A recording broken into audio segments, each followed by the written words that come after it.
तो good morning दोस्तों, राम राम जी माताजी। केम છો બધા? મજામાં હશો તમે બધા? અમે પણ ખૂબ મજામાં છે। જો અત્યારમાં આવી ગયા છે ઘઉંમાં પાણી વારવારું। ઘઉંમાં જો અત્યારે પાણી ચાલુ થઈ ગયું છે સવારના પોરમાં, અને આપણે આ ઘઉં બધા પાવાના છે। એક પારી ઓલી બાજુ 2 પારિયા પી ગયા અને 2 પારિયા બાકી છે મિત્રો।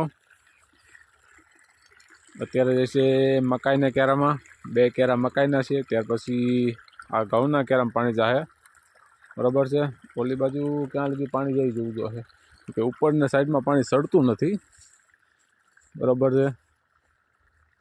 ઉપરના કેરામાં પાણી નથી સડતું, તો આપણે એનું એડજસ્ટ કંઈક બીજું કંઈક કરવું જોશે હવે આ વખતે, કે વારે ખાલે ક્યારો કોરો રહી જાય, ન મેળ આવે।